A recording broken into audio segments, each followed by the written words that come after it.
So ಯಡಿಯೂರಪ್ಪನಿಗೆ ಪೀಕ್ಲಾಟ, ವಿಜಯೇಂದ್ರನಿಗೆ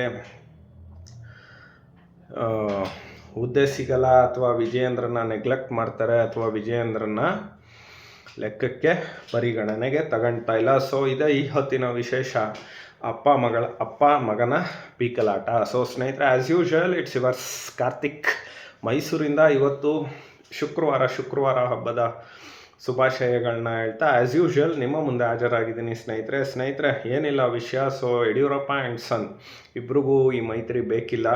ಅವ್ರಿಗೆ ಬೇಕಿರೋದು ಒಂದೇ, ನನ್ನ ಮಾತು ನಡಿಬೇಕು, ನಾನೇ ಇರಬೇಕು, ಅದು ಇದು ಅಂತ. ಬಟ್ ಒನ್ಸ್ ಅಗೈನ್ ನಾನು ನಿಮ್ಗೆ ಹೇಳ್ತೀನಿ, ಈ ಬಾರಿ JDSಗೆ ಮೈತ್ರಿ ಇಲ್ಲದೆ ಇದ್ರೂ ಆರಾಮಾಗಿ 60ರಿಂದ 68 ಸೀಟು ಅಥವಾ 70 ರೀಚ್ ಹಾಕ್ತಾರೆ ಜನ. ಈ ಬಾರಿ ತೀರ್ಮಾನ ಮಾಡಿದ್ದಾರೆ. ಪಾಪ ದುರಾಂಕಾರದ ಸ್ವಾಮಿ ಅಲಿಯಾಸ್ ಚಲ್ವಾ ಅಲಿಯಾಸ್ ಕೃಷಿ ಸಚಿವ ಮಾಡೋ ಅಂದರೆ ತನ್ನ ಕೃಷಿನ ತಾನು ಮಾಡ್ಕೊಳ್ತಾ ಇರೋವಂಥ ಒಬ್ಬ ಏತ್ಲಾಂಡಿ ಸಚಿವ, ಮಂಡ್ಯದ ಉಸ್ತುವಾರಿ. ಪಾಪ 2028ಕ್ಕೆ ಈಗಲೇ ಸೂಟು ಬೂಟು ಹೊಲಿಸಿದ್ದಾರೆ, ಅದು ಇದು ಆಯ್ತಪ್ಪ, ನಾವು ಹೊಲಿಸ್ಕೊಂಡಿದ್ವಿ. ಕೂಸು ಹುಟ್ಟಕ್ಕೆ ಮುಂಚೆ ಕುಲಾವಿ ಹೊಲಿಸಿರ್ತೀವಿ, ಹೆಣ್ಣೋ ಗಂಡೋ, ಆಮೇಲೆ ನೋಡ್ಕೊಳ್ಳೋದ. ನಿನ್ನ ಕತೆ ಏನು ಹೇಳೋ? ಆಯ್ತು, ಇದನ್ನು ಒಂದು ಕಡೆ ಇಡೋಣ. ನಾನು ಯಾಕೆ ಹೇಳ್ತೆ ಅಂದರೆ ಸಂದರ್ಭಕ್ಕೆ.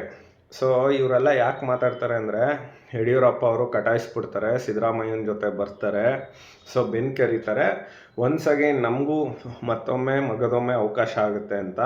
ಸ್ನೇಹಿತರೆ, ನಾನು ಹೇಳೋದಿಷ್ಟೇ, ಮೈತ್ರಿ ಇದ್ರೂ ಒಂದು ಇಲ್ಲದೇ ಇದ್ರೂ ಒಂದು. ಆದರೆ BJP ಅವ್ರಿಗೆ ನಾನು ಹೇಳೋದಿಷ್ಟೇ, ಮೈತ್ರಿ ಈಸ್ ಬೆನಿಫಿಟೆಡ್ ನಿಮಗೆ ಜಾಸ್ತಿ, ನಮಗಿಂತ ನಿಮಗೆ ಜಾಸ್ತಿ. ಒಂದು. ಎರಡನೇದು ನಾನು ಹೇಳೋದು, ನಮ್ಮದು 10,000 ಓಟ್ ಇರಲಿ, 20,000 ಓಟ್ ಇರಲಿ, 30,000 ಓಟ್ ಇರಲಿ, ಆದರೆ ಅದನ್ನು ಕೊಟ್ಟಾಗ್ಲೇ ಅಭ್ಯರ್ಥಿ ಗೆಲುವು ಅಂತ ಘೋಷಣೆ ಆಗೋದು. ಸೊ ಅದಕ್ಕೆ ನಾನು ಹೇಳೋದೇನು ಅಂದರೆ, BJP ಹೈಕಮಾಂಡ್ಗೆ ಒಂದು ಸಂದೇಶ ಅಥವಾ ಸಲಹೆ ಅಥವಾ ಏನಾದ್ರೂ ಹೇಳ್ಬೋದು. ಈ ಅಪ್ಪ ಮಗನ್ನ ಫಸ್ಟು ಚೇಂಜ್ ಮಾಡಿ.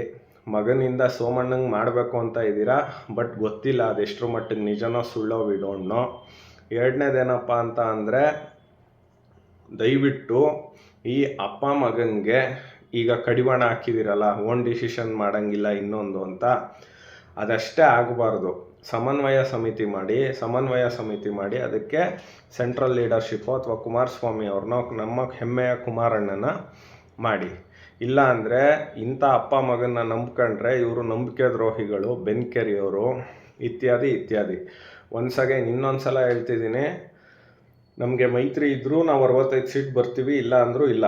ಆಯ್ತು, 50 ಸೀಟೋ 40 ಸೀಟೋ ಬಂದೇ ಬರ್ತೀವಿ. ಎರಡನೇದು, ಸೊ ಯತ್ನಾಳು ಕುಮಾರಸ್ವಾಮಿ ಅವರು ಮಾತಾಡಿದ್ದಾರೆ, ಅಲ್ಲಿ ಒಂದು ಸಿಂಡಿಕೇಟ್ ಶುರು ಆಗಿದೆ. ನಾರ್ತ್ ಕರ್ನಾಟಕದಲ್ಲಿ ಮಿನಿಮಮ್ 25 ಸೀಟು, ಅಂದರೆ ನಾನು ಹೇಳ್ತಾ ಇರೋದು ಯತ್ನಾಳ್ ಸಪೋರ್ಟಿಂದ ನಮ್ಮ JDS ಎಲ್ಲ ಸೇರಿ ನಮ್ಮ ಒಂದು ತೇಕೆಗೆ ಬರುತ್ತೆ.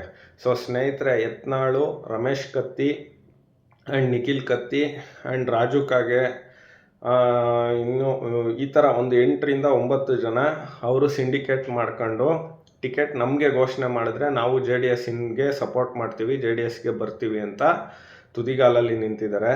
ಈವನ್ ಲಕ್ಷ್ಮಣ್ ಸವದಿ ಕೂಡ. ಸೊ ಅದು ಹೇಗಾಗುತ್ತೆ ವಿ ಡೋಂಟ್ ನೋ. ಆದರೆ ಒಂದಂತೂ ನಿಜ, ಯಡಿಯೂರಪ್ಪನ ದಯವಿಟ್ಟು ಹೈಕಮಾಂಡ್ ನಂಬಾರ್ದು. ಅವನು ಬ್ಯಾಕ್ ಸ್ಟಾಪ್ ಮಾಡೋವಂಥ ಒಬ್ಬ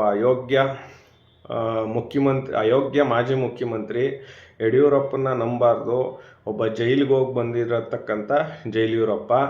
ಈ ಸಮಾಜವಾದಿ ಅಂತ ಹೇಳೋವಂಥ ಸಿದ್ದರಾಮಯ್ಯ, ಅವನು ಬೆನ್ನು ಕೆರ್ಕೊಂಡು ಈ BJP ಪಕ್ಷನ ಮುಗಿಸಿದ್ರು. ಆ್ಯಂಡ್ ದೆನ್ ತದನಂತರದಲ್ಲಿ ಗ್ಯಾರಂಟಿಯಿಂದ ಅಧಿಕಾರಕ್ಕೆ ಬಂದ್ಬಿಟ್ವಿ, ಅದೆಲ್ಲ ಸುಳ್ಳು ರೀ. ಇದು ಅಧಿಕಾರಕ್ಕೆ ಬಂದಿರೋದೇ ಯಡಿಯೂರಪ್ಪನ ಮತ್ತು ಸಿದ್ದರಾಮಯ್ಯ ಬೆನ್ನು ಕೆರೆದಿರೋದ್ರಿಂದ.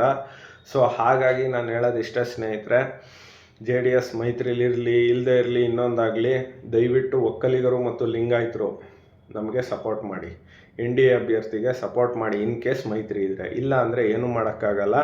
ಒಕ್ಕಲಿಗರಂತೂ ಕಾಯ್ತಾ ಇದ್ದಾರೆ. ಖಚಿತ, ನಿಶ್ಚಿತ, ಉಚಿತ. ಈ ಬಾರಿ ಕುಮಾರಣ್ಣ ಮತ್ತೊಮ್ಮೆ ಮಗದೊಮ್ಮೆ ಇನ್ನೊಮ್ಮೆ 2028ಕ್ಕೆ ದೇವ್ರ ದಯೆಯಿಂದ ಮೈತ್ರಿ ಇಲ್ಲಿ ಇರ್ತಾರೆ. ಯಾಕೆಂದರೆ ಸೆಂಟ್ರಲ್ ಲೀಡರ್ಶಿಪ್ಪಿಗೆ ಗೊತ್ತು. ಸೊ ಏನಾದ್ರೂ ಮೈತ್ರಿ ಒಪ್ಪಿದ್ರೆ Kumaraswamy will become CM, otherwise we are in strong position. So ಇದೇ ಈ ಹೊತ್ತಿನ ವಿಶೇಷ. As usual it's yours Karthik. ನಮಸ್ಕಾರ.